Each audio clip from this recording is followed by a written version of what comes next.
What's up, everybody? Welcome to the NX Show, your source for video game news, analysis, and other shenanigans. I'm one of your hosts, Corey Deering, and alongside me is the wise Wisconsinite, Jesse Douglas. How's it going, everyone? Just the two of us today, Jesse. Just the two of us. Just the two. Now, are we doing the Dr. Evil Mini-Me version, or are we doing the Will Smith version? Probably the mini-me version. Man, how's it going, Jesse? How's life? Pretty good. I had we record the show obviously on Saturdays, so like last weekend I went with my friend Pat. We went to the local barcade that we have, and just literally I went there with the intentions to do nothing except for play a lot of pinball, and $10 actually got me like a, I don't know, I think we were there for probably like 2 hours. Oh, nice. It's fun. They have all the new ones there. They have the Ghostbusters one. They have the Deadpool one. They have the Charlie and the Chocolate Factory one. They have they had a whole bunch of really good ones. So I just literally went there with the intentions to play those. So that was a highlight of since last show. Nice. But otherwise things have been going pretty good. A lot of work and stuff, but yeah, a lot of work. I'm trying to like the last week or so, when I'm not knees deep in Fire Emblem, I've been trying to like clean up some stuff and trying to brainstorm on what kind of content we should start making outside of the podcast, because I think our podcast is pretty established now. We have a good cadence and a good routine going, and I want to do more content. I want to do more live content. I'm trying to figure out the best way to do it. Do we want to live stream from the NX show's Twitch channel? Do we want to do it from our personal stuff? Do we need to like figure out a way to do both? That kind of thing.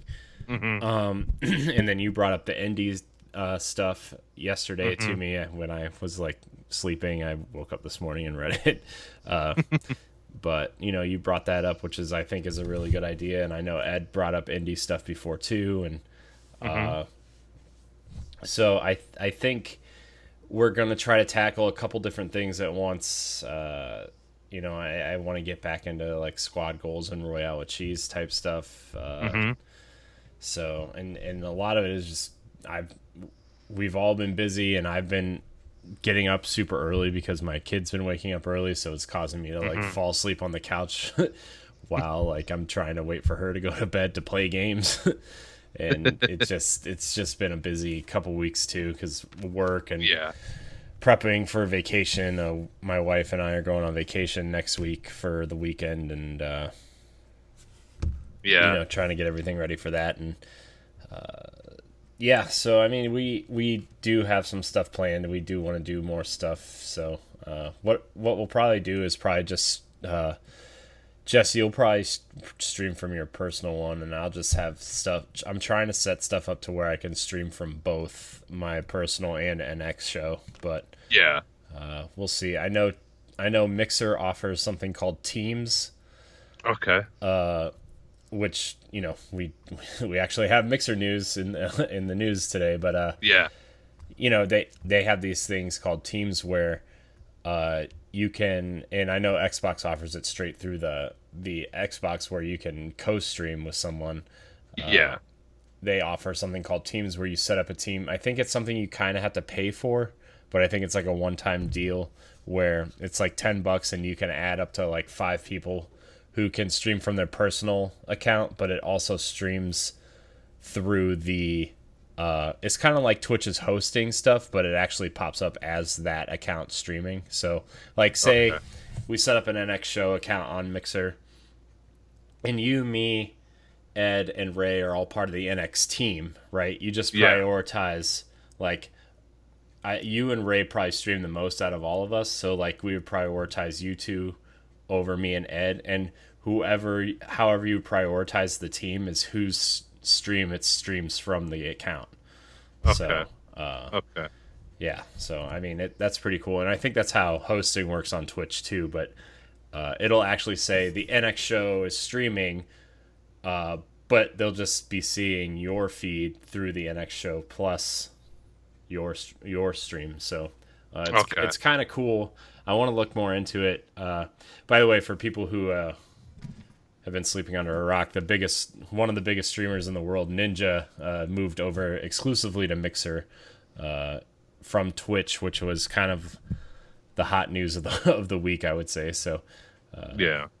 so Well, and yeah, and I, like we had kind of talked about it like before we were, or maybe you were recording when we talked about that initially here, but yeah, like I don't know, I know like a lot of people like there's a lot of negative things that have been said about Twitch, yeah. in the past, and just just certain things. So like I've I seen think people say this, but I think it's like people are just kind of like, oh, this might be a good thing for to get Twitch to maybe start listening, and mm-hmm. like because like with anything, it's always good when you have competition, and Yeah. if Microsoft can make Mixer something that's competitive and push Twitch to want to try to improve, that's always a good thing. So Yeah. Plus, like, you know, Amazon owns Twitch, so Mhm. and like Amazon and Google don't really like focus on gaming, really. I Yeah, mean, I know yeah, Google's got Stadia coming and stuff, and that might be their big gaming initiative push thing. But like this far, like they shut down YouTube Gaming, which was like their big push to compete against Twitch. And yeah. Twitch has kind of been alone on this island with Microsoft kind of sitting in the background with their own thing, right? Trying to figure out how do we get people to use Mixer? We can integrate it into the Xbox. We can do all these things. And like Twitch is kind of like, yeah, that's nice. We're just going to keep going how we are. And like, it's, I mean, we're streaming on Twitch right now. And I mean, no offense to Twitch or anything, but like the user interface is super cumbersome. It doesn't work half the time. Saving streams is kind of a pain, right? Like you turn it on automatically, but like half the time it doesn't save your streams. Making an automated highlight thing it's a cool idea, but it really doesn't work. Like all these things kind of suck to a degree, and Microsoft's coming in and dumping all this money into Mixer, making the user interface friendly, allowing you to set up your streams through Mixer on PC or through your phone, and then it will just be there when you go to stream through your Xbox. So it's very clean and nice that way. It's Mixer is one of the cleanest user interfaces I think I've seen. I went on Mixer the other after this news to like, well, should I be streaming on Mixer instead of Twitch? And like everything was super easy to use. It's super easy to find my information. It's super easy to set up. Like everything was just really simple. And you go to Twitch's menu system and it's just like, well, I get lost. I I know. have no idea what I'm doing. Dude, I've been trying to use Twitch for like 3 or 4 years, and like every time I turn it on, I'm like, I'm so lost. Where do I go? Like even to get the stream key, because I switch between 3 different Twitch channels for this, Yeah. for podcasting and streaming and stuff, and like trying to find the stream key, I'm just like, I had to write it down on a post-it note to find my stream key so I could just get there, right? And I don't think I should have to do that, where on Mixer you just go into like your streamer profile and it has your stream key right there, and it's like it just has like a little button that says copy. So Yeah. it's just a much cleaner, more technical interface that works well, which I hope actually translates to the new Xbox dashboard Yeah. when that Yeah. comes rolling out. So Yeah. I'm Yeah. oh I'm just like I think I'm gonna explore some Mixer tonight. I don't know what you're doing tonight, but maybe we could do something. Yeah. I don't have anything really going on tonight. Because if we do something like after the kids go to bed, that's fine. So. Yeah. Yeah, so that's the plan. So I'm gonna check out Mixer tonight. I'm gonna see like if it's simple enough to set up like within the 10 minutes while I'm setting up, like, and we'll just go from there. So, but anyways, I'm gonna get through this housekeeping so we can talk about games that we've been playing because I've actually been playing a lot this past week. Right. So housekeeping for you. If you are unaware what you are tuning into, this is the NX Show. We cover video game news, analysis, and other shenanigans. You can catch us here on twitch.tv/the NX Show or on codenamenx.com/live, which I just redid, and it looks way better than it did before. Every Saturday, around 1, sometimes 2, sometimes whenever we go live, sometime in between there. For pre-show, followed by the podcast. If you can't join us live, no big deal. You can head over to codenamenx.com, Spotify, iHeartRadio, YouTube, or your podcast service of choice on Tuesdays for a fully edited show. Please rate and review our show on your podcast service of choice. It really helps us grow. Follow us on Twitter and Instagram at the NX Show, and like the NX Project's Facebook page. You can also join the Facebook group, which is facebook.com/groups/the NX Project. If you have any questions, you can tweet at us. Look for the question thread in the Facebook community or email us at contact@codenamenx.com. We will also be taking questions live on Twitch. So if you're jumping in that chat, we will take your questions and go from there.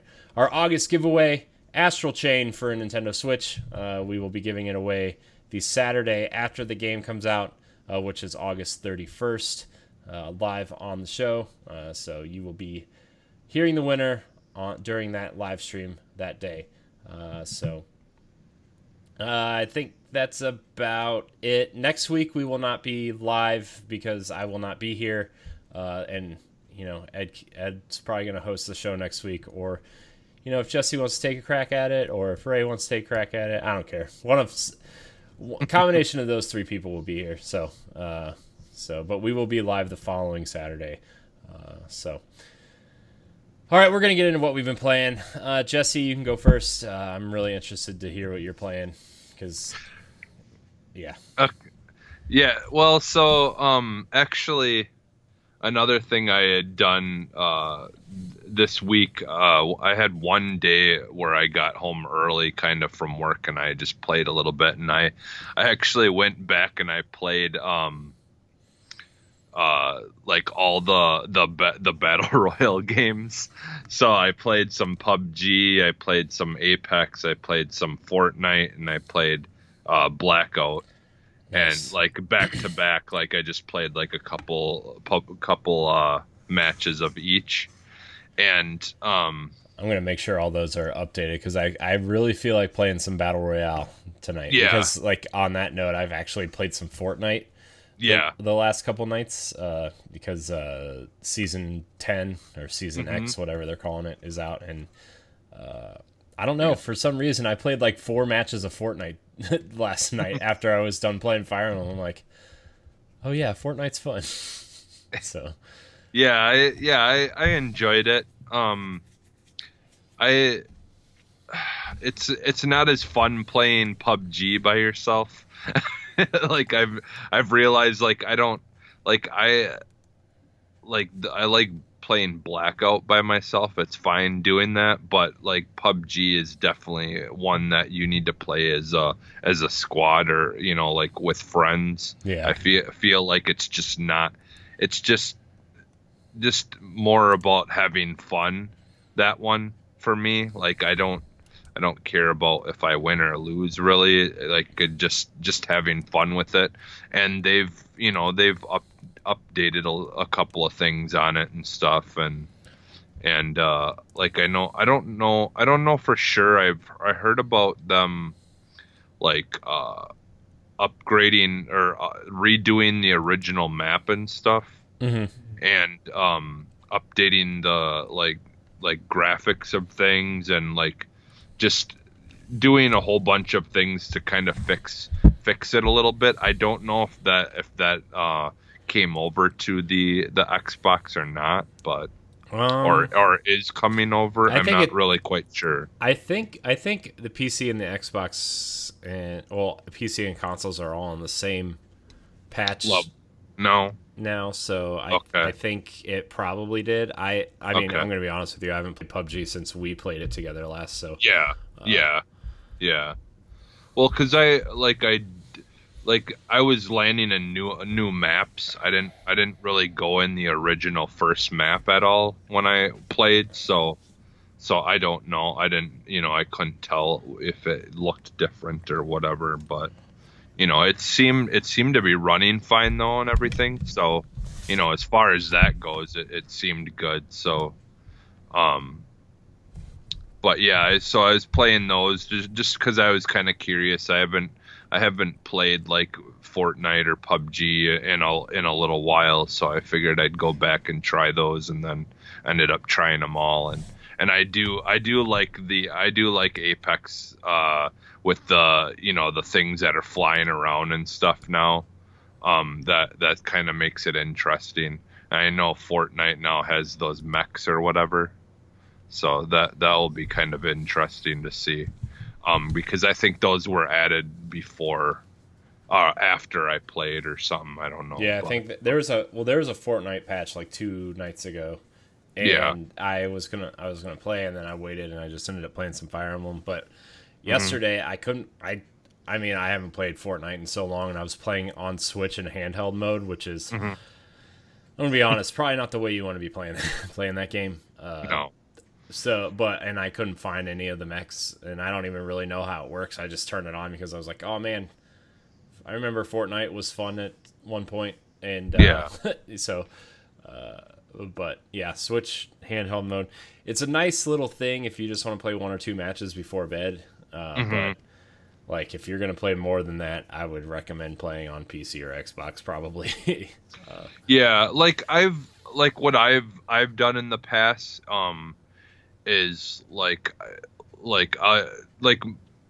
I didn't mind plugging my headphones like that I use for like recording the show and stuff. I'll plug my headphones into the Switch and then just lay it on the table and use my Pro controller. Hmm. So it's kind of like playing it in your hands, except for I'm just, it's just sitting on the table instead. Like that wasn't as bad. Like I don't mind playing like that, because then, having the sound quality too makes a big difference for as far as like hearing things that are going on. Yeah. Um, like that's I'll be honest, how I've mostly played it when I've played it on Switch. I don't think I've really actually ever played it on the computer, like, or on the TV, like through the dock. Yeah. Like I almost never use my dock to play. I'll be honest. Every once in a while, I'll play it on this monitor that I'm using right now for the show. Yeah. Uh, I'm not you gonna know, lie, man. Like that, the Switch Pro controller for like, dude, the input lag on the Switch Pro controller is bad. Like yeah, it is bad. Like it's like I know input lag is like a big thing for like fighting games and stuff. Like if you're using a stick or whatever you want it plugged in, but yeah, like Mario Make, first started really noticing it on Mario Maker, okay, and then like I mean Fire Emblem, I don't it doesn't really matter because it's a turn based strategy game. But like I was what was the other game I was playing? Let me turn on my Switch real quick. I was like, oh, Marvel Ultimate oh Alliance, yeah, and oh yeah, that's right. I was like, oh my god, this the Switch Pro controller lag is awful. Like it's Hmm. terrible. Like Yeah, it's really bad. And like I played a little bit of Smash. Like it's not bad in Smash. Like it's like it's a game by game basis where like the Pro controller is just is not great. And and I Wolfenstein wonder. was also really bad. The input lag. Yeah. I wonder. So, like, is it literally just the Pro controller? Yeah, Like, because because because I put my Joy Cons in the slider thing for yeah, the first time for Mario Maker. yeah. First time since I've owned the Switch, I put it in the slider, and it worked. It worked fine. Okay. It worked fine. Like, It's just the Pro controller.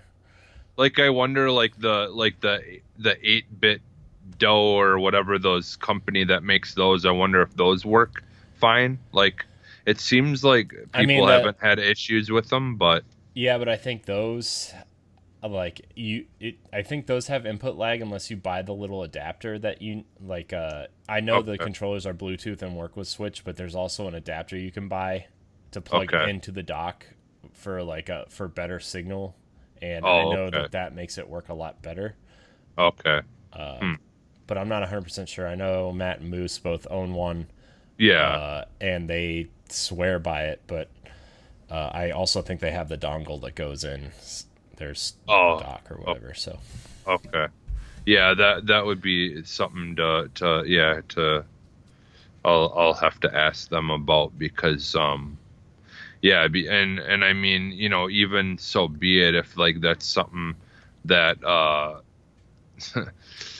don't know that they would do that especially with now having all these Joy-Con Joy drift. Cons that they're having to Dude, I'm fix, so which I think mine's actually drifting because I notice every once in a while if I go to use it and then I stop using it, it will go up yeah.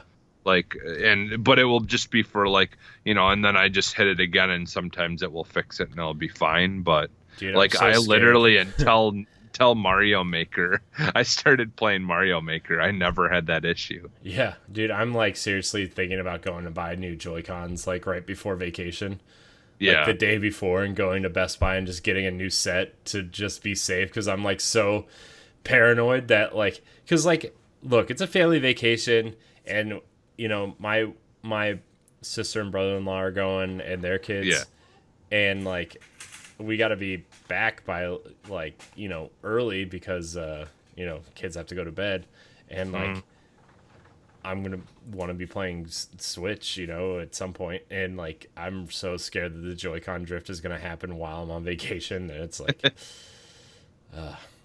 hi, wife and Yeah, kid behind me.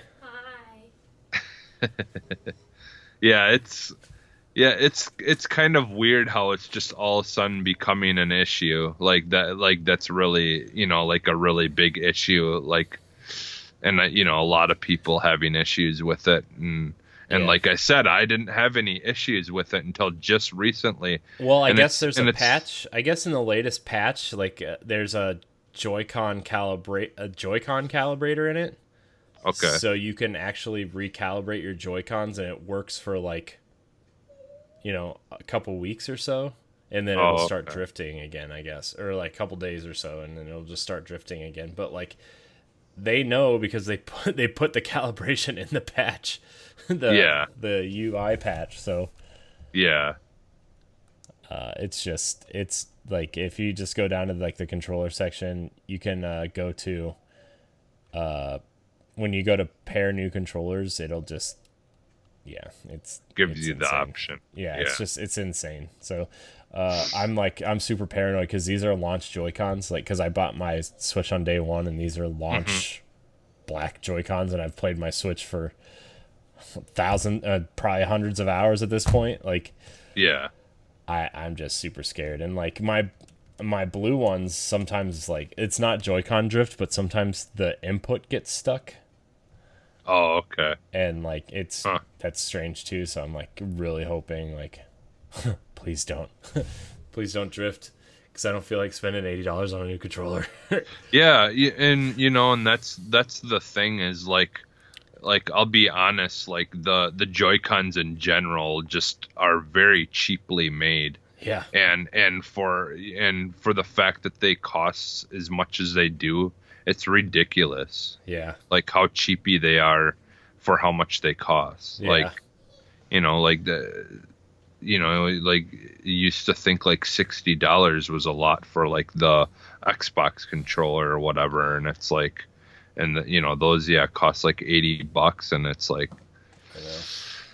yeah, I mean, yeah, it's I got wish I like could just features in it, I wish I could just but hook my Xbox controller to my Switch and just use yeah, it. yeah. Well, you could, you just would have to get Well, one of those adapter things that lets you use your controller on right. anything. Right, but I would just want to hook it up. So, Yeah. But yeah, man, I'm really worried about this Joy-Con drift, and with my luck on things, like just in general, it's gonna happen Wednesday night at like 11 o'clock when I'm playing something that requires me to be precise. You're gonna be just about to beat the first house of Yeah, man. yeah. So Yeah, it's but oh yeah, we're still doing what we played, aren't we? yeah, Well, there's a couple of things that I've been playing, but I'm not gonna really talk about them too much. Um, because like it's kind of we talked about like doing like I was trying to come up with like some kind of indie thing that we could do, like and dealing with Game Pass since there's a whole bunch of really good indie games on Game Pass. So there's a couple of those, and honestly, I haven't played enough of them to really talk about them much, anyways, yet. So like there's some stuff in there, but I'm thinking about trying to record something where I just kind of put a couple of indie games from Game Pass in a little video and do like a quick look of each one, and just a couple minute thing where I just kind of talk about the basics and so then that way give a few games that people that have Game Pass, if you want to give them a shot or get a little look at them and see if it's something that you're interested in. yeah. So I still want to do that show too this week on Yeah. Game Pass when they add new Yeah. stuff to Game Pass. We just go through and check out the new games, but yeah, and that's why I was like, well, like we could still do that, and then we can just have like where I'll just because I'll be honest, like I do plan on going back to Fire Emblem and playing it more because I really am enjoying it, but at the same time, like I'm trying to like just look, trying to find stuff to do where I can try to make some content stuff or record some stuff because I just feel like I haven't really done it, like there's things that I want to do and I just keep on, if I keep on putting it off, then I'll never get any of it done. But yeah, that's kind of how I 'cause feel because like I've been like during the week I've been trying to like train myself to get up earlier and earlier because when I come back from vacation I want to get up early and work on stuff before I go to work. That way I can go to bed early and wake up early, and I feel like I'd be more motivated in the morning to do stuff than when I'm exhausted sitting at home.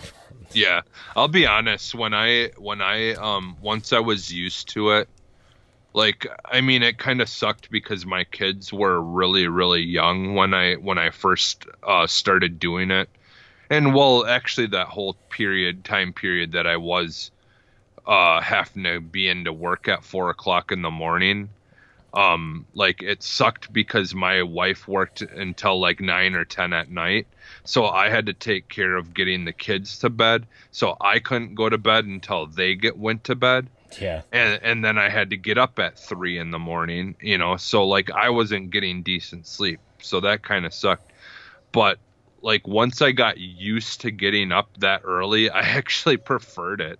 Yeah. Like I enjoyed getting up super early and then going into work early and then I'm done at noon. So like I've literally got the whole day to, to enjoy like where I'm, for the most part have been only working when it was dark basically and being done with work when it's like finally starting to, be light out and warm and, and everything. So like I enjoyed that, but it did take some getting used to, but I don't know.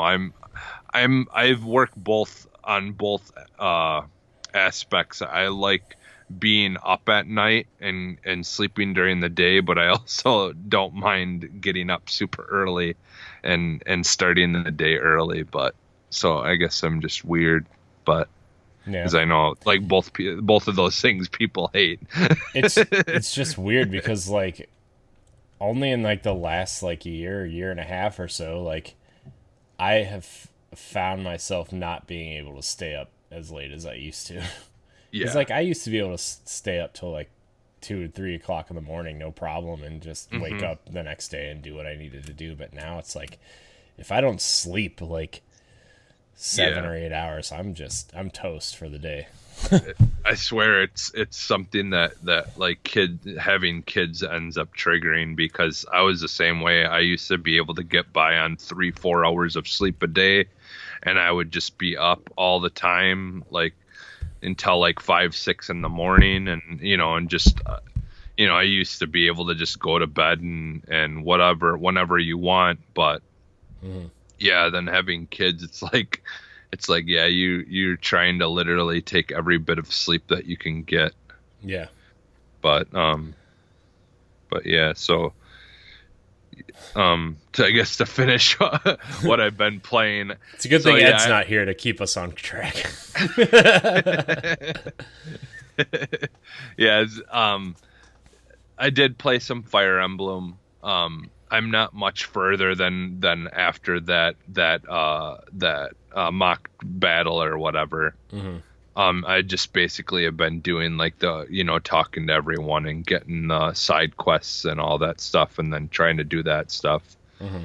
And like doing like where you talk to all the different people to I think to recruit them or something like that. Oh yeah. I think that's what you're doing basically after that mock battle, is recruiting. Yeah, it's weird though, because you as your player character in that game, you have to recruit certain people your level of like certain attributes. Like say you're a sword wielder, to recruit an archer, you have to get your stats as an archer up. Yeah. Or if you want to, have like a heavy armor guy, you have to train yourself with like the heavy armor guy, so that you understand heavy armor, and then you can recruit that guy. Because like that's the problem I'm facing now, is like all my characters are like axe and sword wielders, and I have like one mage, one healer, and one archer, and it's like, well, I need some ranged guys, and I need to take more people into battle with me, because like I keep wasting my money on like boost, like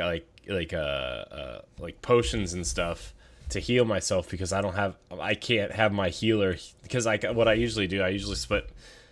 I think I have like 12 people, 10 or 12 teammates or whatever to go into battle at once, and I think that's your limit, is like 10.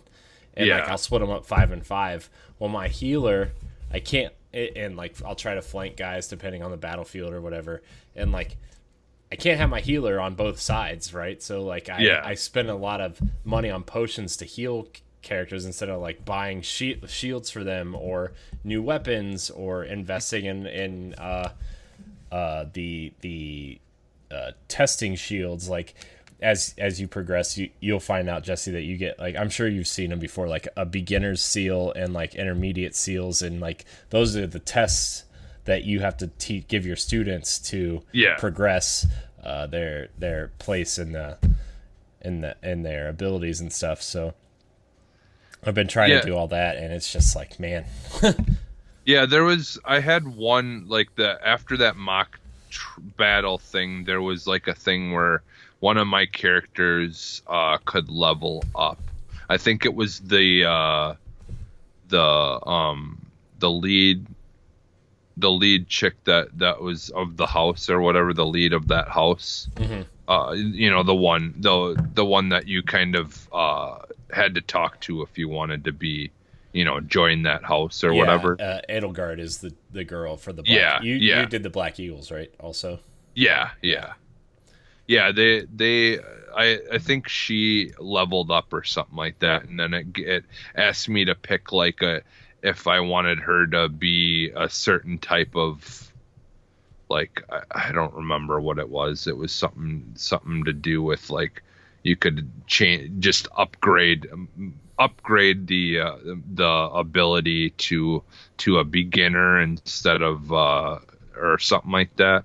I don't remember exactly what it was, but there's something that I had to upgrade, like she leveled up in or something. Yeah. To be better. Yeah. But man, Fire Emblem, what a game. Yeah, it's It's a like, and it's funny because like I'm turned away by a lot of reading and stuff like that. Mm-hmm. But they make the story and stuff is interesting enough that it doesn't bother me as much, Mm-hmm. and like, and because I just like, it's not even the reading, it's just I don't like, my ADD just like wants to like do like stuff. Yeah. That's why I like FPS games. Why I like FPS games so much is because it's like nonstop like action stuff, and I'm not really having to, you know, you run around and try to do stuff. Or like with Zelda, like gave you where you could just do whatever you want, and you'd be, like, just for searching wherever, going wherever, you constantly had something to interact with, or something to do, or something to find, or something, like that.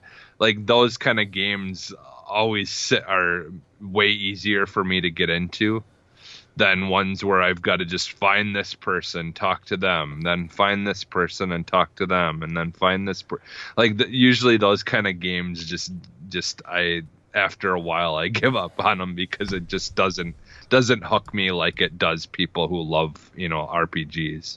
Yeah. But so far, like, I'm enjoying this game, and I'm actually interested in the characters, and just learning the systems and all that stuff. Yeah, So I think this is the first time since Awakening that I've actually cared about the characters in the story, yeah. because I played a lot of Fire Emblem Fates, but I played it with the sound down. I've kept smashing A to skip through the stuff so I could actually go battle, and Yeah.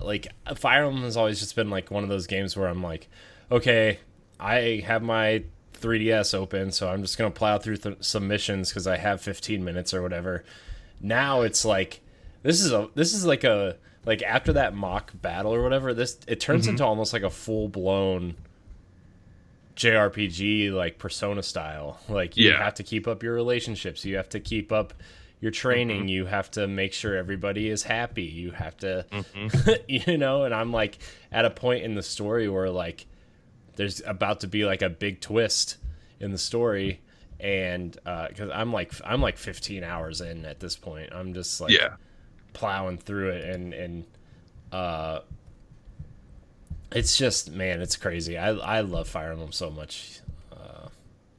Yeah. Yeah, so Yeah. It's yeah. Yeah. I did the whole eat some meals with some of the people to get their boost their happiness or whatever, and all that kind of good stuff. But yeah. yeah. Yeah. That.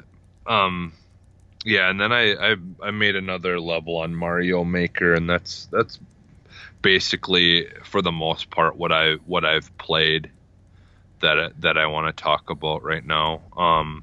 I've just been watching a lot of shows. I'll be honest, watching a lot of shows.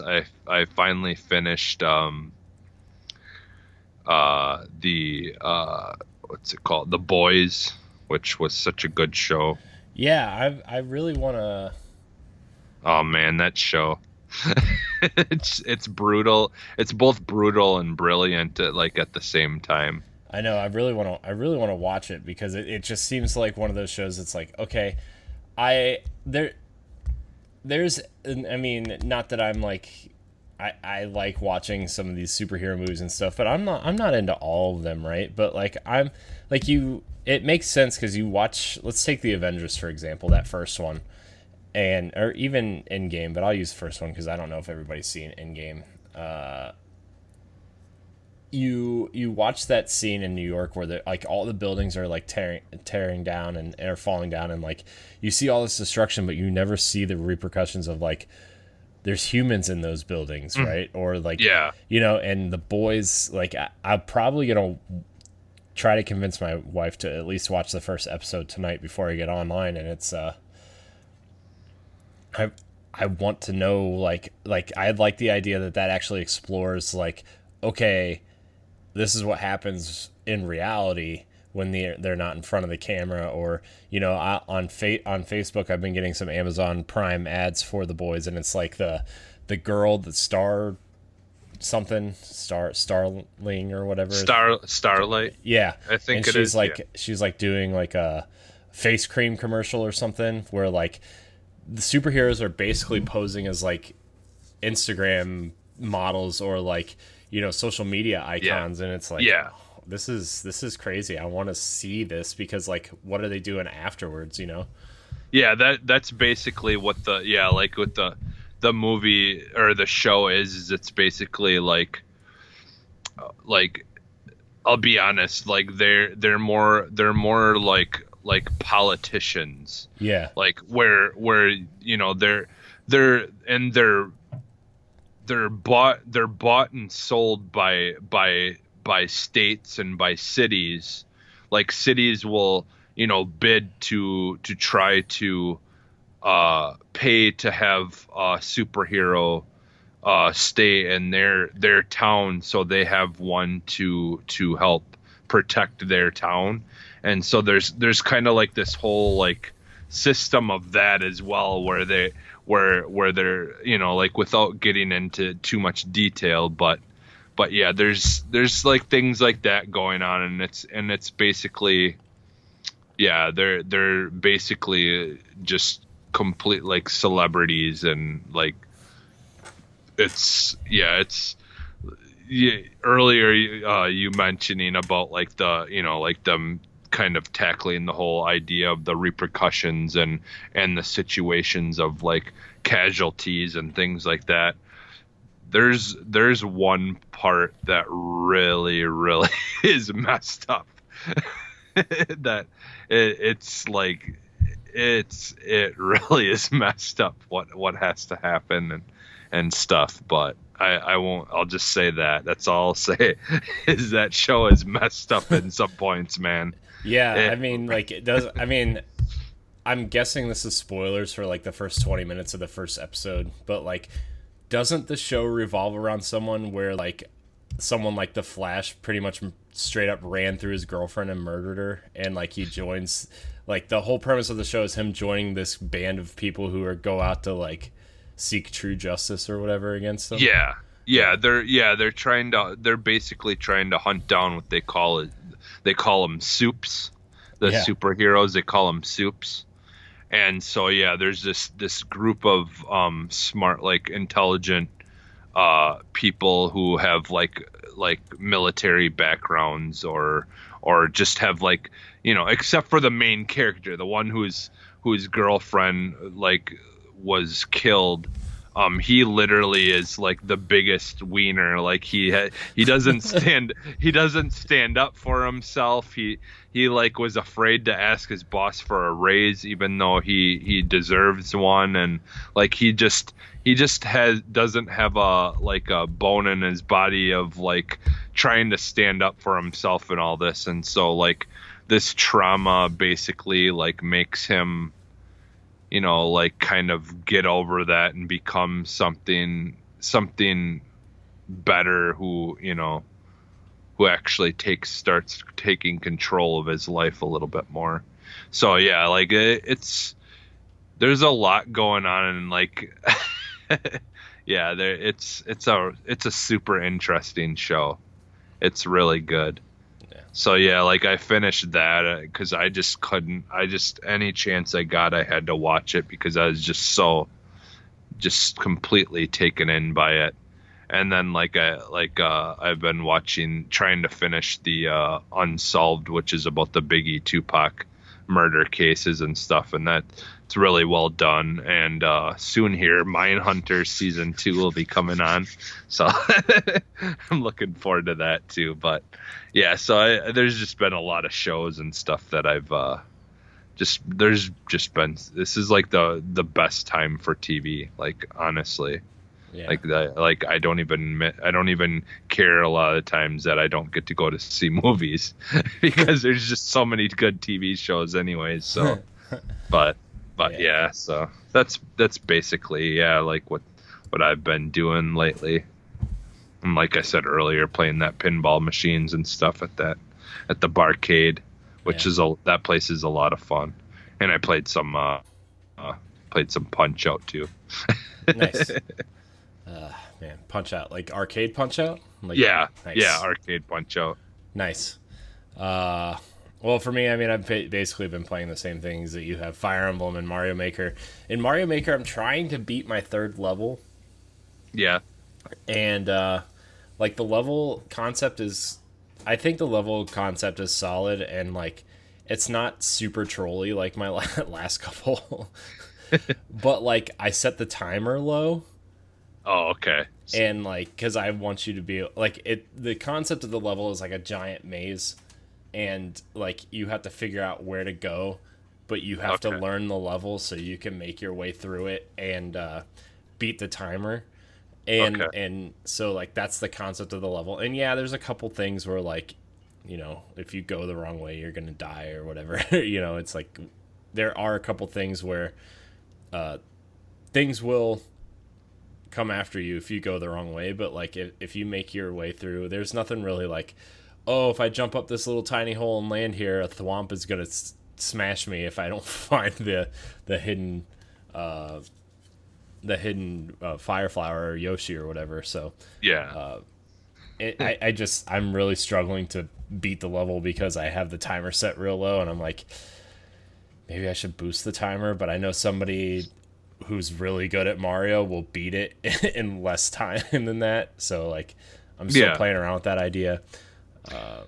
Which I mean isn't necessarily a bad thing because like that's the whole idea too is you want to make them so it can be beaten a lot faster than maybe even you can, just because because well, first off, even no matter how quickly you beat your own level, it's not going to keep track of that when it comes to how fast your level is beaten or whatever, Yeah.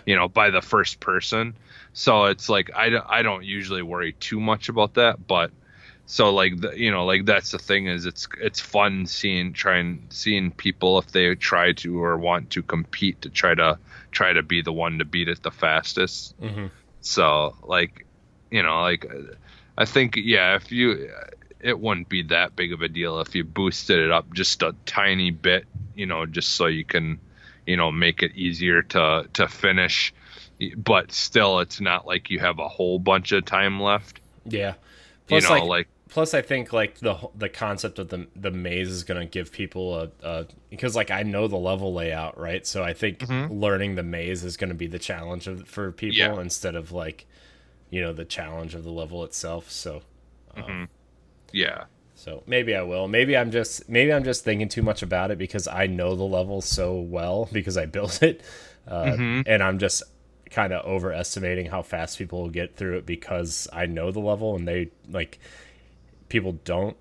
Like it's kind of like that Yeah. first level where like I knew how to get through the level, but Yeah. like people would go all the way to the right and realize there's a giant wall there and you needed to go up instead of to the right.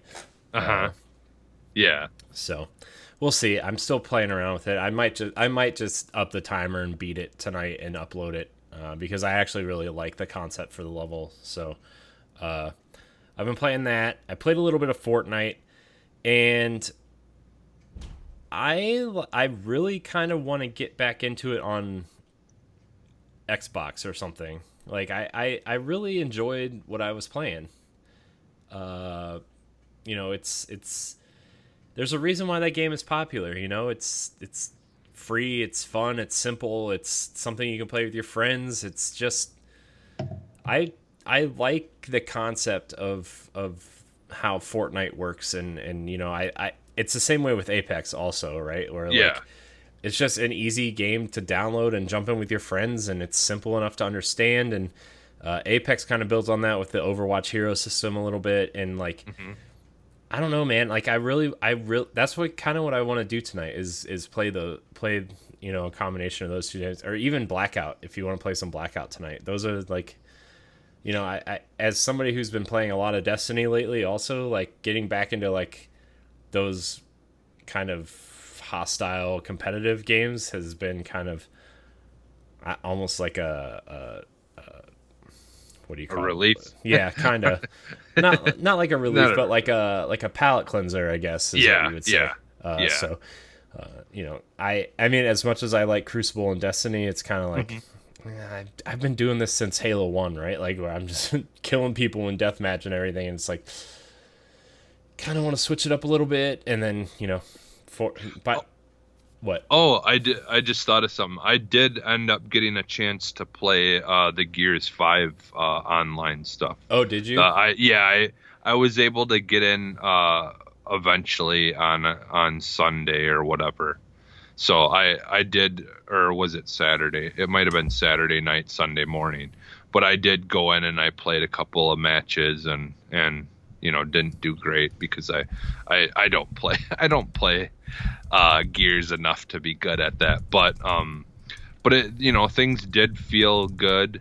Like I feel like the weapons that I used seemed to be a little better. Like they're more powerful, certain things, and I feel like they have maybe changed the weapons enough in this game that they will hopefully make it so like you don't mind using other weapons when you're playing the regular game as well. So I'm kind of looking forward to seeing how that turns out then. I really hope that they did fix that issue of making it where only the two weapons seem like they're the only ones worth using. So Nice. But yeah, I just remembered that talking about Halo. Does it feel better than when we played through Gears 4, or does it still feel like Gears? Yeah, it still feels like Gears, but I think I don't know. Maybe I don't know for sure, but I feel like the whole like cover system felt a little bit maybe smoother. Like when you're going into cover, and I don't know, maybe I'm wrong. Something about that seemed like it might be a little bit better, but for the most part, it still plays like Gears. I don't know. I guess that's the thing, is I'd have to play it again, like play 4 again and play 5 and like compare them. But do you really want to go back and play 4?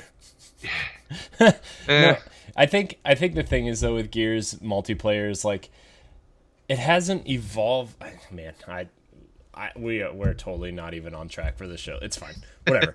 I think the thing with Gears though, like the multiplayer stuff, is like it's still stuck in shotgun. Like everybody with a shotgun rules the game. Like that's it's always been like that, right? And I think the only game that they ever got away from that was Judgment.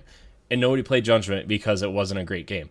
Now, I will defend Judgment because I really like the arcadey fast style of that game, and I wish they would bring that style of game back to Gears. But they did switch up a lot of the buttons and stuff because it was less tactical and more focused on arcadey hallway action shooter style stuff. But the only way they got rid of that was like they had some cool weapons in there. They added arcadey stuff to it instead of tactical stuff, and that's the only game I felt they really got away from the Nasher. I don't even know what to call it. Fuckfest, I guess. But it's still like Gears to me. Gears multiplayer is always going to be wall jumping to Nasher to wall jumping to diving out of the way and making sure you have your shotgun lined up without aiming down sights to kill someone. And that sucks because Gears has a ton of cool weapons like the torque bow, the long shot, the Lancer rifle is still one of the best assault rifles in video games, I think, where it's got that really good mid-range strength and the active reload system works really well, and it's got a lot of cool weapons that don't get used because everybody's just running around shotgunning everybody. So what I played though, I'll say this: I love the style of the game that I played for the thing. I love the whole idea of you earning points to unlock a gun and that you get right away. The second you buy that gun, then you have it and you're able to use it in the match instead of having to run and try to fight for a gun on the map. Instead, this like thing that they had set up, you earn points to unlock like a sniper rifle or whatever, or they had this pistol that was like, it's like a longer, like a Magnum almost. The bolt pistol, which is actually really good. I know if you aim down sights, you can, if you headshot someone, or if you hit somebody, I think 3 times downs them, or 2 shots, 2 bullets with that headshot someone, like you can really do some damage with that thing. Yeah, so I really like that a lot. That game type was awesome, of being able to unlock the guns through points that you earn. So I really like that a lot. Yeah, that system. So I'm definitely looking forward to it because I did enjoy what I played. I think I can overlook the movement stuff in the actual story mode if there's a decent story that I'm really, really enjoying a lot. Mm-hmm. You know, like because like I mean 4's story wasn't bad or anything, but it, like, I don't know, like at times it just kind of, you know, felt a little boring. I think this story is going to be really, really good. Like, just from what we've seen and like kind of the direction that they're kind of making it seem like it's going, I think that this is probably going to be the most intriguing line that they've had so far, you know, in all the games. Like, I just think that they're actually going to do something unique and different with it. Yeah. So.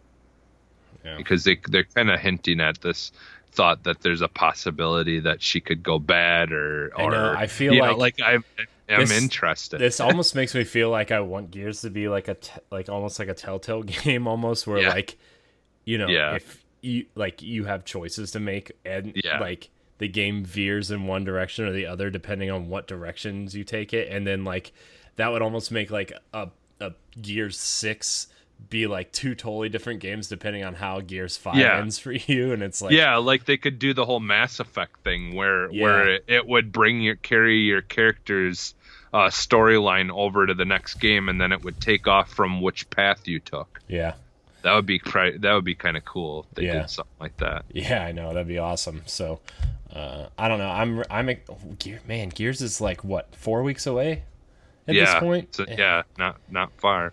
Man, we're gonna have to do some streaming for that for sure. Squad. Maybe we should debut Squad Goals with Gears 5, like the new version of Squad Goals with Gears 5. That would. God, Control. There's for Wreckfest coming out, like, that I want. Yeah. Gosh. There's so many games coming out that I want. Control looks awesome. I can't wait for that. I'm really excited for that, because like after I finished Quantum Break, I was already ready for another game from them. Like I just love their stuff, and then listening to that I listened to the interview. I forget what it was on. Was it on Game Informer or something? I think, where they talked to the creator and like them talking about him talking about wanting to make an Alan Wake 2. Yeah. Dude, that makes me so excited. Dude, that Sam Lake interview was so good. Like I listened to it twice, because I listened to the interview on Unfiltered, and then they played it after Unlocked. On that's feed. What it was. It was on. And I just went ahead and listened, and it was, man, I could listen. I really like Ryan McCaffrey's interviews. He's just such a good interviewer, and every one of those Unfiltered is definitely worth listening to. So it's definitely a great show. And it's just, you know, like and like like their you know, like positivity towards Xbox and stuff like that, and they do a good job of being critical on things when they should be, Yeah. and stuff. But yeah, like they do a good job of it. So Yeah. But yeah. Anyways, where are we? Where are we in this show? Are we still under what we've been playing? Jeez. Yeah. I on top of that, I've been playing Destiny. Like I'm trying to grind, and I get to a point where I'm like, I really don't want to do this stuff by myself, but all my friends have lives, and I'm too busy playing Fire Emblem to grind it out now. And it's like, I missed Iron Banner because Fire Emblem came out, and I'm like, oh, man. And then I got stuck playing Marvel. Marvel Ultimate Alliance is...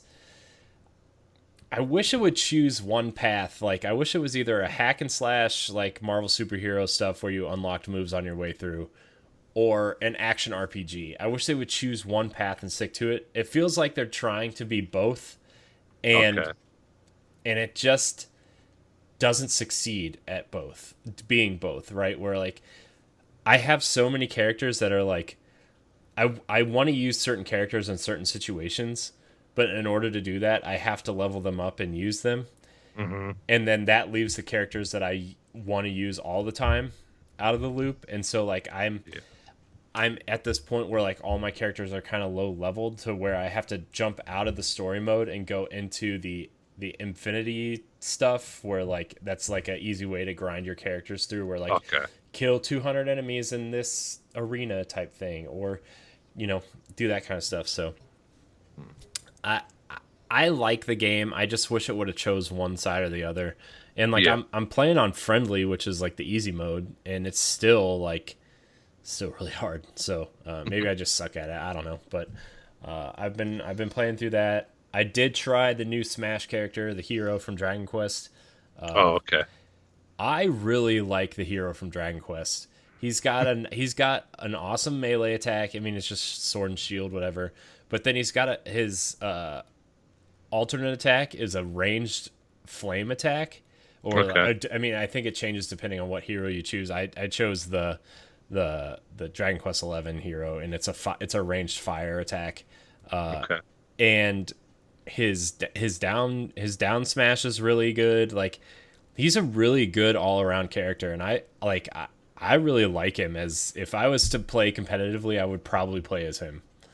And I probably played like 4 or 5 matches last night with him because I wanted to see how he played, just to have everything up to date. Because, like, I didn't really like the way Joker played.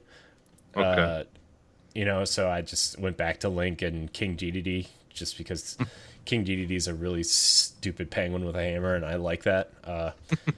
But if I was to get back into Smash and play competitively, I would not say no to the hero, right? Like, he's cool. He's a cool character. Now that might all change when Banjo-Kazooie comes out this fall, and I get really excited, but whatever. But I think that's all I've been playing. Let me check my Switch real quick, see if there's anything else. I played Mutant Year Zero on Switch. Oh yeah, I didn't get around to trying that yet since the new update. Yeah, it's if you have Game Pass, I would download it on Xbox and play it. It doesn't run great on Switch, but I mean, it looks good. It looks like the Xbox version. There's nothing wrong there. It's just like it's real framey. The audio is kind of cutting in and out. I know they have a patch coming out next week for the Switch version specifically, so maybe that will, be better. But yeah, unfortunately, that's been a reoccurring issue with some of these games that are coming out, and it really is a bummer. Like, because I know I've heard like the same thing is happening with like the Wolfenstein game is having some issues, and but which really sucks because Switch is getting so many like really good third party games and stuff that are coming to it. Like we got the news. Well, I guess I didn't look at our stuff but I know that they had announced that they're going to be getting the what is it, the Outer Worlds or what's the game, Wildlands or whatever, or not Wild Outer Worlds. It's the new one coming out from the people who made um is it Outer Worlds? Yeah, Yeah, that the game new, looks cool. the new one that's coming out or whatever. Yeah, Yeah, I didn't. They had recently announced that the Switch is going to get it too, which was interesting. yeah. I watched the Giant Bomb Quick Look today, or the unfinished, because Dan went down and played a little bit of it. Oh, okay. That game looks amazing. Like the visual fidelity of the faces, and like it just, if you can give me a tight 20 to 25 hour Fallout game, like that game is gonna be a something special, I feel like. And I think it's coming to Game Pass on day one, right? Did Microsoft say that, or did they not? Is that not happening? I don't know, to be honest. Either way, it might be, but I think I'm probably gonna want to buy it either way. Yeah. Just because, like, I'm really excited for that game because, like I've said in the past, like I've bought almost I have bought at some point all the Fallout games, and I've enjoyed them. But they never really 100% did it right, I feel like. And so that I'm kind of hoping that we'll get a Fallout type game that will, finally get everything done well enough anyways, that it's not just completely annoying at times. So, because I really would like to see what a Fallout game without a whole bunch of bugs and glitches would look like. So, yeah, I'm definitely interested in that game, and I want to definitely support them. So, yeah, so I'm really looking forward to that game. I hope that this game succeeds and that Microsoft allows them to make another one, or something in the same vein as that. So, which I would not doubt that they would not do that. Yeah, for sure. And it will be interesting, moving forward. Then since they're gonna be a Xbox owned, like if they're gonna if it does well enough, if part 2 would end up still being on all consoles and just be like a time exclusive, or if it would just only be on Xbox or on on Microsoft. I feel like I could see them doing it where it would end up being everywhere, in time. Yeah. But I don't know, because that's the thing, is Microsoft, it's still is going to make money from it either way. But yeah. So I feel like that's one of those IP where, like, if they want to get the most out of it, they would allow it to be on PlayStation and stuff, because like very clearly, they don't care about.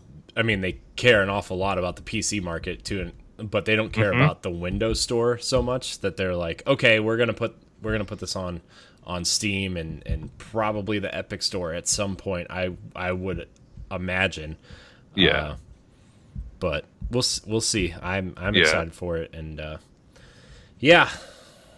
It's just, like, honestly, like it's awesome. Just the idea of them just being like, hey, like, you can play our games wherever you want. Like, that's awesome. Like, because you don't, like, so be it. If you don't like Xbox, well, then you don't have to buy one. You can still play it wherever you want. Like, I think it's just the whole console war thing, like, people are gonna play on what they want to play on for the, in a lot of cases, and so why even try to fight that, like, just make it so your game can be played anywhere, because then no matter what they're playing on, you're still making money off the game. So. Yeah, I mean, it's they're either making 100% off of it on Xbox or 30% off of it on everywhere else. So I mean, Yeah, 30% of, you know, a million copies is better than 0% of zero copies, you know? So yeah. yeah. Anyways, all right. We kind of talked about the ninja stuff already. Do we want to get into questions? Yeah, we might as well. I think that would we could wrap it up with questions. All right. So remember, you can email us at contact@codenamenx.com or tweet at us or find the Facebook group question thread, and you can leave a comment, and we'll try to answer your questions there. You know, within then we kind of pick the best of the questions and read them on the show. So also, if you're live on in the Twitch chat and you have a question, we will read the question. We'll try to read the questions as we catch them. So we're gonna get into this. Deshaun Malone, a longtime fan, writes in and says, "What games are you specifically excited for on Nintendo Switch this fall? There are a lot and a few surprises that need to be discussed. Cough, The Outer Worlds. Cough, The Witcher. Cough, Doom Eternal. Cough." So, yeah, and Ray, he's not here. He's eating a ton of pizza, by the way. Yeah. He's like, I will be playing all of them, and we will be doing a tech analysis of all of them. Yeah. Man, so if you want, you can go first with that, because obviously there's a lot of them, but like there's like, once we get closer, I'll probably get more hyped about stuff. But there's just certain, for me, there's just some little things that I'm excited for that haven't gotten much, much talk or like they haven't really done much pushing of the product for Switch. But yeah, I think the game I'm most excited for is Luigi's Mansion 3. Yeah. To be honest with you, Luigi's Mansion is one of my favorite games of all time. I've probably told the story before, but like I got a GameCube for my birthday, and my mom sent me out with my dad, and she's like, "You can pick out 2 games and a controller." And so I got that and Tony Hawk 3 and the orange controller for GameCube. And then I had never had a console that used memory cards before, because I never had a PlayStation or a Saturn. I did, well, I guess that's kind of a lie. I had a Dreamcast, but it came with a VMU, and it was like already in the controller when I bought it. So like, I guess I never really thought about it, you know? And I only had a handful of games for Dreamcast, but I didn't get a memory card. And I'm like, I didn't get a memory card. I can't save. Yeah, those little tiny, for the GameCube, those little tiny. I know. Millennials will never know the hardships of memory cards. Yeah. Oh man, sorry. Yeah, when they just sorry everybody who's a millennial who's listening out there. I'm just like, memory cards, man. When they randomly just decide to be corrupt and you lose everything on them. Oh, by the way, that Smash save where you unlocked everybody turned into a random blue square on your memory card. Corrupted. Also, the Mad Catz memory cards only lasted like 2 weeks. Yeah, it was bad. Yeah. There was some really bad memory cards out there. I had one of those like where it had like a little button thing on it where you could like switch it over. Like it was like multiple memory cards built into one. And one day, it just decided to like erase everything that I had on it. I was so pissed. That had my original save of the original Wild Arms game on it, and I had put so many hours into that game, and I was like close to the end, and it freaking erased it before I ever got to finish it. So I never ended up going back because I was so mad, and there's so many hours put into it. Man, that game was so good though. Man, GameCube, what a system. I want a mini GameCube with all the games I love on it. That's all I want. Yeah, that would be sweet. I I could like for me like my one thing, and like I said, it's just kind of like an odd duckling. Like I'm definitely obviously excited for all the big Nintendo stuff, but like I'm really excited to play that Police Stories that I've talked about before. Oh yeah, That's coming to Switch, and yeah, that's coming out in a couple of months here, so yeah. That I'm game excited looks. for that. I was looking at that because it's on the pre-purchase screen for the on the coming soon page, and Yeah, I was checking it out. It looks really interesting and really cool. So, yeah. and I know you've talked It's about it before. I just Yeah, yeah. Like I said, it's like it just kind of like takes the idea of what I liked of Siege, the Rainbow Six Siege, and kind of turns it into a top-down version of that almost, yeah, like an 16-bit top-down version or whatever. yeah, So it's just kind of a neat concept, and it looked fun, and just the idea that you can play it with friends, like that that it's multiplayer is cool too. So yeah. Uh, yeah. Let's see here. Anyways, the Witcher and the Outer Worlds and Doom Eternal, I hope run okay. hmm I'm interested to see how these ports do, especially because they're coming off of more powerful systems to be ported down. yeah, I imagine we'll get a Doom or Wolfenstein style yeah. port or whatever, but just it'll run good, but it won't be the proper way to play those games, obviously. So Yeah. Honestly, out of all those though, the only one that I really care about that I really hope, like I mean, obviously I hope they all work well, but like I would love to play the Outer Worlds on Switch, and I really do hope that they can. I guess it's the people who did the Dark Souls remastered or whatever port for Switch and stuff that are doing the port for that, I think, or something like that I heard. yeah, But so like I don't know. I hope that one turns out, because I'm gonna be honest, the like Doom I'm gonna be getting on Xbox either way. Like yeah, just because like that, like I am completely all in on that franchise this time around. Like I like the Wolfenstein is fine, but I just all I care about is Doom right now. I'm just super excited for that. And I would really like to see that turn out for Switch as well, to be honest, but I'm still gonna get that on Xbox. But if Outer Worlds like is a really good port for Switch, I might actually just get it on Switch. yeah, Because I think that would be a good on the go like handheld game. So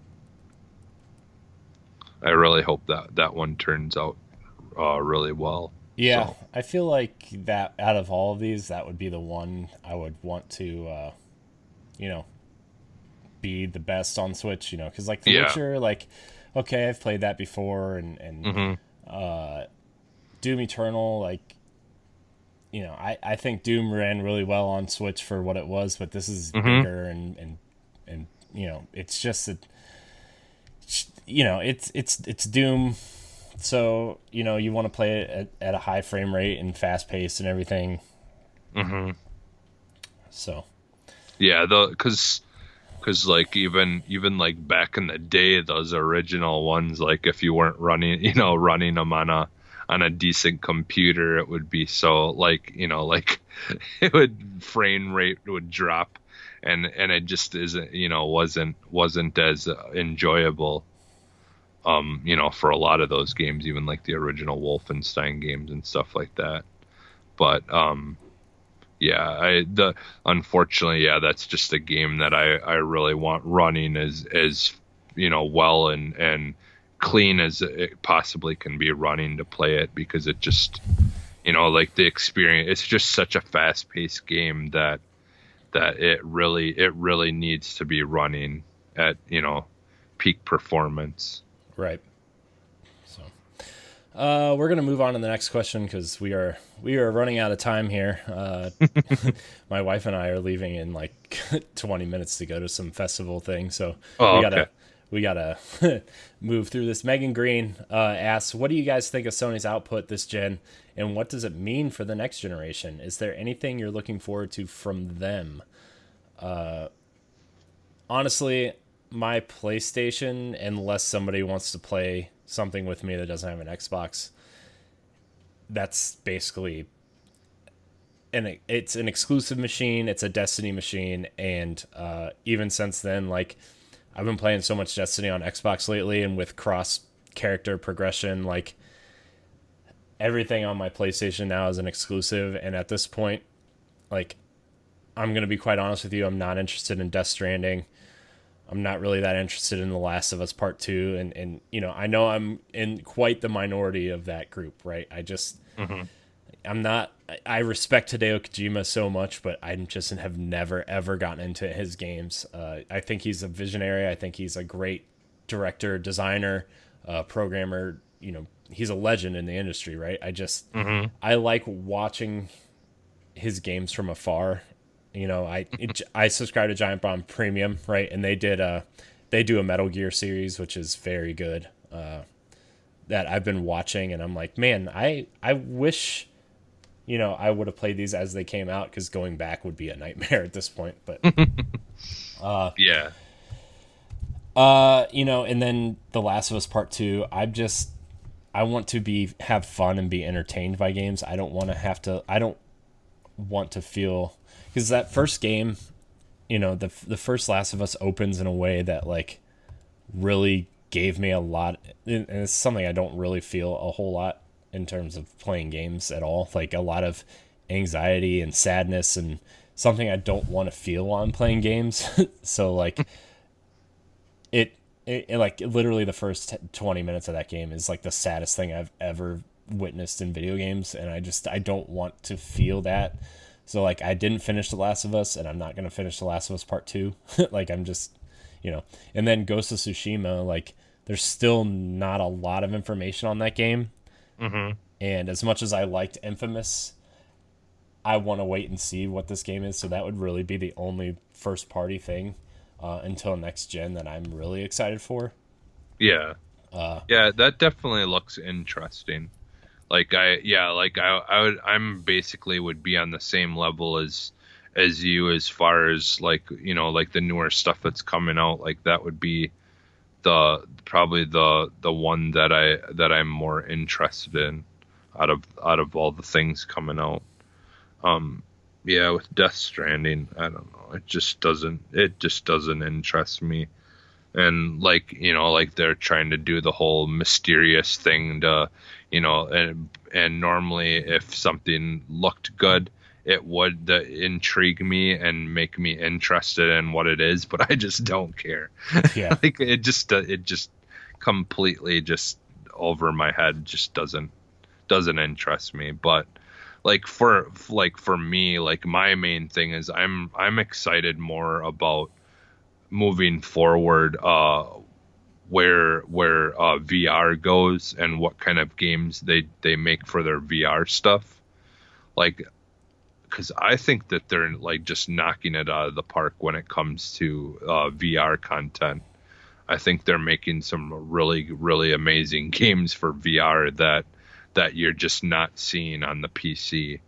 Uh, like just they're like, I don't know, they're just doing a really good job in that department, in my opinion. So like that's really what I'm excited for, is seeing where that stuff goes moving forward, to be honest.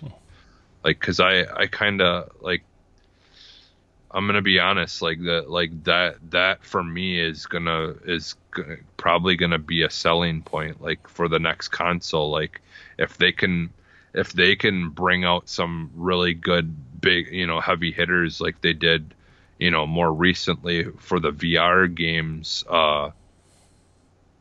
I might just buy the new PlayStation and just get the VR set and stuff like that. Yeah.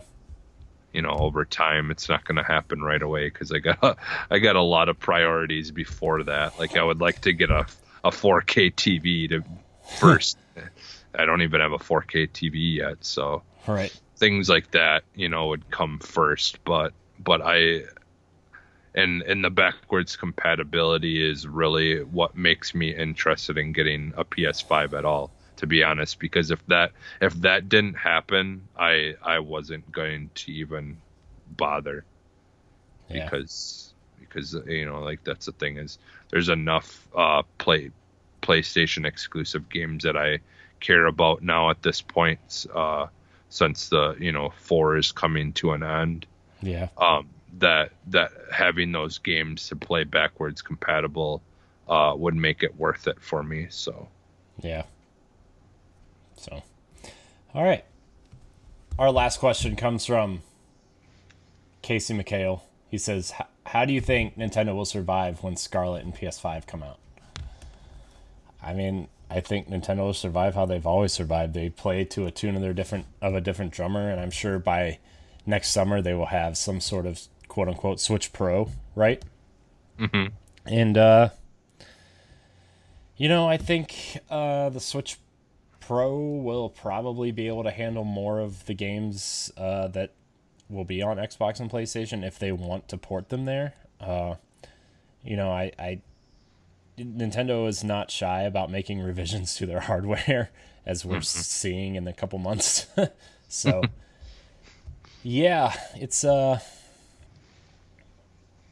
don't know, man. I think Nintendo will just survive because they're different, and I think Nintendo is aiming to be everybody's quote second console, and therefore that's how you sell more consoles than everybody else. That's how the Wii was, right? Where it was everybody's secondary console or family console, and everybody had a PlayStation or Xbox and a Wii, and that's how Wii won the generation, right? Is everybody just bought a Wii with their Xbox or PlayStation, right? So yeah, I mean, that's how I see it. People buy Nintendo to play Nintendo games. They don't buy Nintendo to play Doom or Wolfenstein or The Witcher.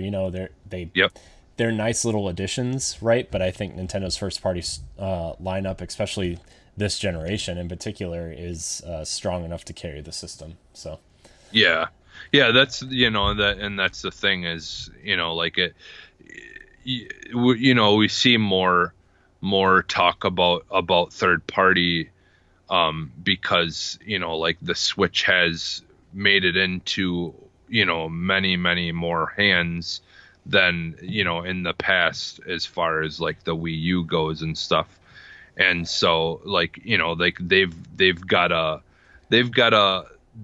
be a little bit more progressive and move forward to try to get more third party games on their system.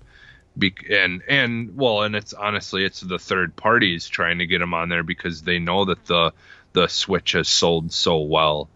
But yeah, like the thing is when it comes down to it, like you said, like Nintendo's first party games are, like they're always gonna be major heavy hitters, and they're always gonna be the reason that someone buys their hardware. I mean, in Japan, the Switch has outsold the PS4. So, I mean, and Switch came out how long after the PS4 did?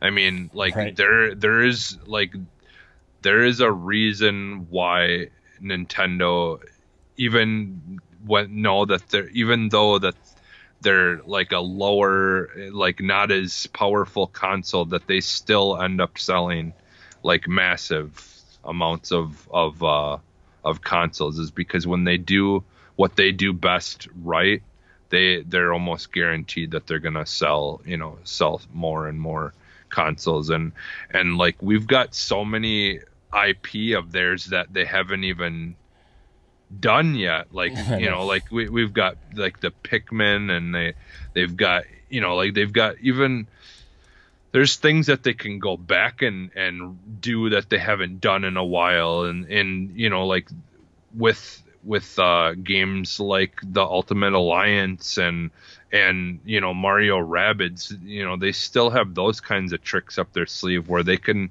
just throw some money at a third party developer and have them make something exclusive, for their console. I mean, like I think that's what's gonna help them in like moving forward, is if they put their investments into good companies that they know can make them a really good exclusive game that's not a Nintendo or IP, or is a new IP that they feel like would fit their audience. Like that to me is probably more important even than having just a port of a game, a third party game, that's on the bigger consoles. I think like that would, be much bigger, because if it's exclusive to Switch, that means that you've got to, have a Switch in order to play it. Whereas the other games, you can play them on other consoles. So that's not really as important to them. Right. They're going to want to give you experiences that you can't get anywhere else. And they seem to do a good job of that, Yeah. Love them or hate them, like they give you experiences that are unique, Yeah. because I mean, honestly, I don't like love every single one of their IP, but they do it well. It's just some things don't interest me as much as others, but I'm also usually a minority in that, Right. in that department when it comes to Nintendo games. So, Well, I mean, they've also had some surprises this gen too, like teaming up with Ubisoft and giving us Starlink, which is basically the best Star Fox game we've had in 20 years, and Mario Mario plus Rabbids, and which I'd love a part 2 to that game, man. Yeah, that game is so good. I feel like it's coming, right? Like I feel like, we got the base game in 2017 and the expansion in 2018. You take 2019 off because, Nintendo is Fire Emblem, first of all. And second of all, like, you just kind of make your way through that. And so, yeah. Yeah, there's still a lot for them to do. Like they can do Mario Golf. There's all those kinds of things like that they can still do. Like I said, they have Pikmin, they have, obviously we have Metroid and stuff that will eventually be a thing, which they could still do the Metroid Prime, trilogy stuff. They can, there's just so much stuff that they can do that they just kind of are just lying and waiting, just kind of slowly giving us what we want. Right. And they've just got plenty to offer. So yeah.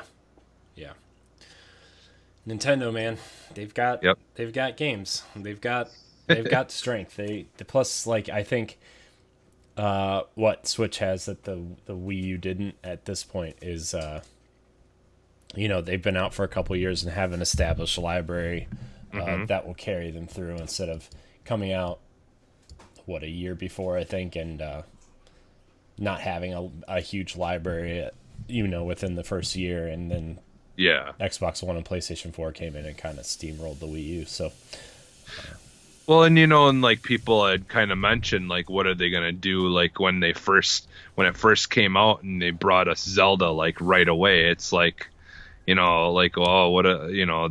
got that big game already out, but I think that actually helped them though, and honestly, I think that's what made them sell so well, is because that Zelda was so well done, and it brought the attention to it right away, and then they just started bringing tons of stuff out. So right, but so, and then to follow it up with Splatoon 2 and Mario Odyssey, and then the next year Smash and Pokemon, and now this year we got Fire Emblem and Pokemon again, and Luigi's Mansion. Like, I think Nintendo's lineup is strong, and the Switch has the strongest lineup I've seen since probably the GameCube in terms of like consistency and so, but we are gonna wrap up the show.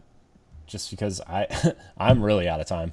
But anyways, I want to thank everybody for watching. I want to thank everybody for listening. And I did see that last question in the Twitch chat. We will save it for next week because I think that's really funny and interesting. But I think we need more time than 30 seconds to really answer that. So I want to thank everybody for watching. Remember, you can catch the NX show live every Saturday, and you can find it on podcast services every Tuesday. Rate, review, subscribe, follow. You can also find us on YouTube, youtube.com/The NX Show, and codenamenx.com. Remember to follow us on social media at The NX Show. Join our Facebook group, all that good stuff. Jesse, where can we find you? You can find me almost anywhere as Phantom NXS. So I'm basically that. I've tried to mainstream it all to just that one thing, make it easy. Man, I'm still working on Twitter. That guy hasn't tweeted since 2015 or 2016, and he just nothing. So you can find me on Twitter at CorianHD713. You can find me on Instagram and Twitch at CorianHD. You can also find me maybe on Mixer. I'm still trying to figure out what the best way to go about it is, but my Mixer account is also CorianHD, so you can find me there as well. I think that's it. Remember to enter our Astral Chain giveaway, and I want to thank everybody so much for watching, and until next week, we love you. Bye.